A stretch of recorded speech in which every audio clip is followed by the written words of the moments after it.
everybody, it's Lindsay, owner of North End Organic Nursery, and here's your Garden Minutes.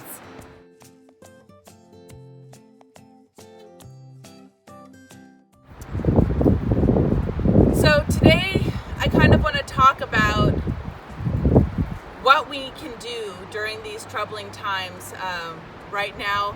So for the sake of looking back on this someday, we are in the middle of the coronavirus pandemic internationally. The numbers are getting higher every day, and people are panicking about their food and their food sources. And one really wonderful therapeutic way to gain a little bit of control in a situation that feels out of control is to know how to do things for yourself. There's a resurgence of the idea of the victory garden, and the victory garden is an idea that by growing your own food, you're lessening your impact on our system as a whole, as a community, and are able to take care of yourself without worrying about the resources that might need to go to others that are more in need. So one of the things that, a lot of people are coming to us at the nursery right now, first-time gardeners, and getting started in growing your own victory garden sometimes can be daunting. You don't know if you want to put that much investment into it. It can be a lot of infrastructure. How long is it going to take to actually get a harvest? We're looking at wanting to feed ourselves in the short term and long term. So how do you get a garden going quickly, and what can you grow that is a fast turnaround?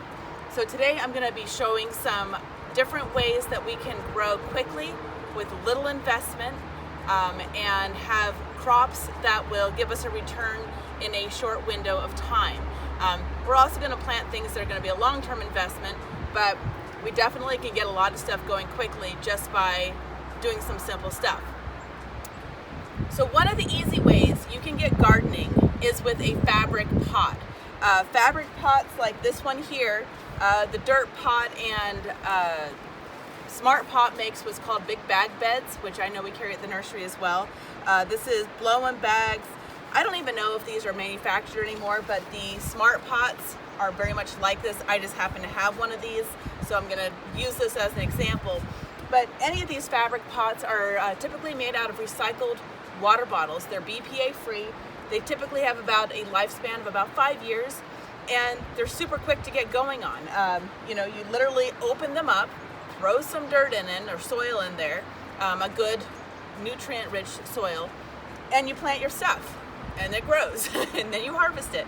So it's very, very good for people who are just getting into gardening, or for people who want to expand their garden, maybe not long-term, but maybe they're in a rental, they want to be able to take them with them. So your garden beds, when you're using these guys, a lot of them even have handles, and they can be easily transported. So this is container gardening at its simplest, quickest, and most economical. These guys run about $15–20. This guy's $9. So you're talking about low financial investment too. I'm going to be using my different Gardener and Bloom soils in there.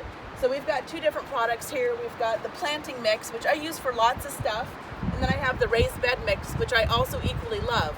They're very similar products. I can almost use them interchangeably. It just so happens that the raised bed mix fills up one of these low boys perfectly, but I'm going to be using the planting mix in one of these guys because it'll fill it up perfectly. But they both have really good nutrient mix. I would say that the raised bed mix would be better for deeper pots because it does have perlite in it, which helps to fluff it out.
Okay, I have my 2 lower beds filled with the raised bed mix, which the 3 cubic foot bag filled these beautifully.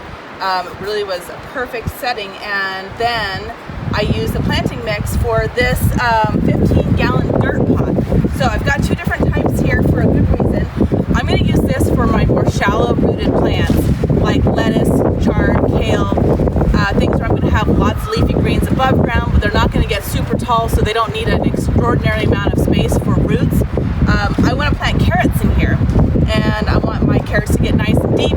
They're not going to have any obstructions with this beautiful loose soil, so I'll be able to densely plant them in this space without having to worry about them lacking for anything. A little bit of sun and snow. Welcome to Idaho. So before I get planting, I'm going to take some of my BioLive. My BioLive is an organic fertilizer. It's got a really nice balance. It's a 5-4-2, lots of incredibly quality ingredients.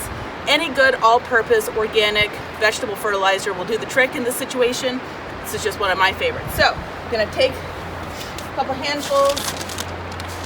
There is measuring instructions on the bag. Do as I say, not as I do. Just going to give it a little bit of feeding. Now, this soil has already got a lot of nutrients in it.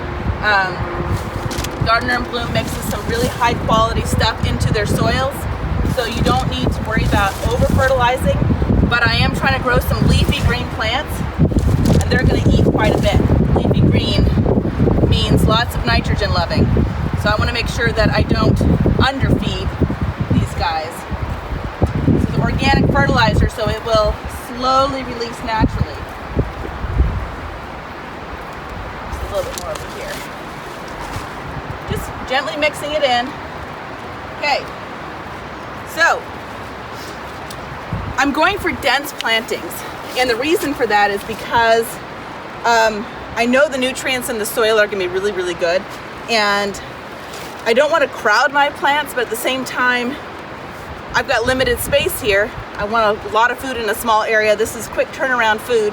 The kale will keep on growing throughout the season, but some of these things I'm going to probably harvest quickly. So I'm going to make this a kale bed. I have a lot of the red Russian kale, so I think I'll do a circle of red Russian kale on the outside. And it looks like I've got some Beets kale and some lacinato kale. Maybe I'll do a few of them on the middle. So super simple here. Let me just grab some red Russian. I'm gonna plop my little plants out. Now you can do this from seed too. Kale is a fast grower. Starting them from seed right now is perfectly fine. I always like to plant actual started plants first and follow up with seed in a separate bed or even within the same bed near it, just because I want food soon. And these guys were probably planted 8 weeks ago. So it's a big head start, especially when I want to really be relying on myself more for my food supply. While I'm popping these out, don't forget there are tons of local farmers that are still growing and may have limited access to the public, just like we all do. So look them up, find your local CSAs, and please support your local farmers as well. You're not gonna be able to grow everything. They will. So get in touch with your local farmers and CSAs and make sure we support them through this crisis along with other local businesses. There's my PSA. Okay, I'm gonna take one of my little kale plants here. Just gonna open up a hole, nothing fancy, stick it in. Doing it near the edge so I can put as much in here as possible. I'm gonna give it about a foot. Another one. There we go. Kale is a really amazing crop because it's very high protein. It has as much protein per calorie as beef. No, yes, it has as much protein per calorie as beef, which, you know, that is, you have to eat a lot more kale to get the same amount of calories as you would out of beef. But the point is that because it has, pick up some of these broken guys, because it has so much chlorophyll, and chlorophyll is basically pure nitrogen. Nitrogen creates protein, and chlorophyll is a protein, that you just get a lot of nutritional bang for your buck, plus all the nutrients that you get from growing brassicas. Kale is awesome. And it keeps on growing. You don't have to, you can pick the outside leaves after it's well established. I'll put these guys on the other bed later. You can pick the outside leaves and then keep on eating from the outside, and it'll keep on growing and growing. Even in the heat of the summer, they tend to do okay. All right, so now I've got, this is all red Russian. Let's throw in some, what's this guy? Scotch Curl. I love the Scotch Curl for early in the season because, lots of perlite there, because it does really, really well in colder temperatures, which here in Idaho, we're not out of the woods yet. In the Intermountain West, spring kind of comes and goes for the next couple of months. So if you're thinking that a few warm days make summertime, welcome to Idaho. It's just not that way. Okay, so we've got a lacinato and stick in here. Okay, let's see, what other kinds do I have? I thought I had a blue kale of some kind in here. Dazzling blue. We'll do a dazzling blue kale.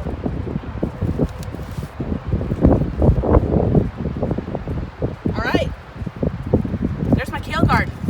We have lots of kale coming out of there for kale chips, smoothies, sautés. I love kale. All right, so I'm gonna clean up my mess here because I'm being filmed. Can't say that's my normal. In my next bed, let's do spinach and lettuce. I think that'd be super fun. I'm gonna move these guys over here just for now. So I'm gonna take my got a little 4-pack of spinach here. I'm gonna plop them out just like I did with the kale.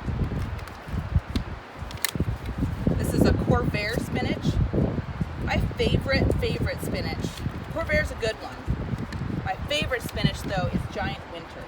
It makes these giant leaves, like dinner plate size, heavily savoyed, which means like crinkly thick.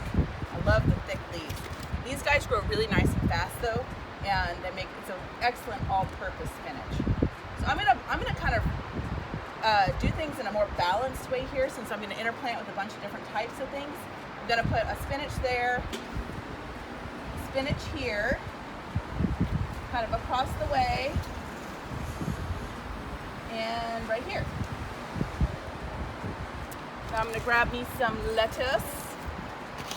It's fresh greens, especially if you are one of the people that have stocked up on a lot of non-perishable items, so you don't have to go to the store as often.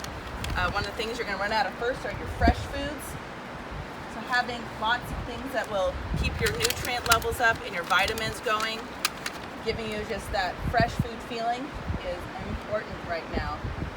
You can go to the store and find a lot of fresh fruits and veggies, but people are trying to minimize how much you're going out. So ramen is gonna run out real quick. Not that we eat ramen. Come on, folks. We eat ramen every once in a while, I guess. Okay. I also have some chard here. These guys are pretty small, but they'll do well. These guys will get really big though, so I want to make sure that I don't put them too close. I'm going to do 4 chard. Perfect. I'm going to do 4 chard just sort of in the middle here. The spinach is going to be small growing. The lettuce won't grow that big, but the chard eventually is going to have giant leaves. And probably by the time the spinach and the lettuce is done, the chard will kind of take over this bed. I'm one of those gardeners, I have a really hard time not filling my beds up completely, because it looks so small right now, even though I've been gardening for 20 years. Just human nature, I guess. All right, so I've got my 2 beds here going. I'm going to be planting more beds after a while here. So next thing I'm going to plant is some carrots. I'm going to do this rainbow mix from Snake River Seed Cooperative. I love this company. This is our local seed cooperative. They collect seeds from local farmers, which helps local farmers. It protects our food security. And as a grower, somebody who's actually planting the plants, it's fantastic because these are all plants that have already been proven to do well in our region. They've been selected for, they save the seeds from the plants that perform the best. So they really have a genetic memory of what it's like to grow in the Intermountain West, which is so much different than growing in Georgia or Maine or wherever a lot of the seeds might be coming from your national seed companies. That being said, I love my national seed companies too, but when I have a choice, I always like to go with my local company, and they're a fantastic group. So I'm doing this rainbow mix today. I've got my dirt pot here. As you can see, the dirt pot's deeper than my raised beds here. These guys are only about 10 inches tall. This is about 18 inches tall. This will allow my carrots to put down deep roots, unobstructed. I'll be able to do a really dense planting in here because there's lots of nutrients in here. We put in our BioLife, we've got our nutrient-rich soil. They'll be able to grow really tight next to each other. So typically if I was in a linear type bed, I would like take a board and make lines across. For here, I think I'm just gonna scatter. I could make concentric circles, but I'm just gonna scatter. What I don't wanna do though is put my seeds right on top of each other. The reason for that is because if you do it, they will kind of get tight, and you can thin carrots, but it's kind of a pain if you're trying to thin like 3 carrots within a square inch. So try to give them at least a ½ an inch between them so that you can thin them down to 1 inch.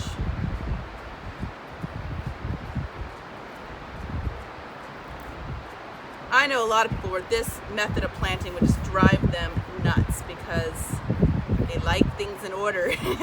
I'm a bit of a chaotic gardener, and I say chaos in the sense that I don't do things by square foot methods. I do things kind of in a more natural, how would seeds fall kind of way.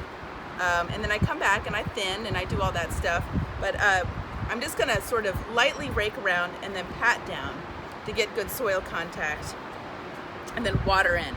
Now carrot seeds are super small, just like lettuce seeds would be. So if you're gonna plant them in here, they really don't need to get buried with soil. If you're making moats, you just kind of, or columns, you just kind of gently scratch them over. But they're so small that they need very little soil on top of them, and they are ready to go. So I'm gonna water my beds in, gonna cover them up with some frost blanket to keep them protected from cooler temperatures in the evening. Now these are cool season vegetables, everything that I've planted, and they're vegetables, not fruits. So I've mentioned this in other videos before, but the distinguishing factor between what you can grow now versus what you can grow, let's say in May, is that these are all vegetables. Vegetables are plants that you're eating the plant itself, not the fruiting body. When you're eating a tomato or a pepper or an eggplant, those are all the fruiting parts of the plant, not the vegetable parts of the plant. So it's just an easy way to remember, if you're eating the leaf, stem, or root of a plant, it's a vegetable and it likes the cold. If you're eating the fruiting body of the plant, like a tomato, cucumber, melon, squash, pepper, whatever, that is a hot-loving plant. There are some rule breakers in the legume family. Beans like heat, peas like cold. I could plant peas, and I will be planting peas. But for everything that we've planted here today, they're all vegetables, and they will do great in these cool early April temperatures all the way through the next 6 to 8 weeks. So thanks for joining me today. This is Lindsay with North End Organic Nursery and Garden Minutes, and I hope that this was useful to you. If you liked the video, we'd love it if you could subscribe to our channel. I'm going to be leaving comments, or I'm going to be leaving in the description below my list of favorite short-term vegetables, things that will grow really, really well in a short window of time. So if you want a list of that, please look below. Subscribe to our channel and get the notifications, and every time we put out one of these little helpful videos, you'll be notified. Thanks for joining us today, and we'll see you next time. Bye now.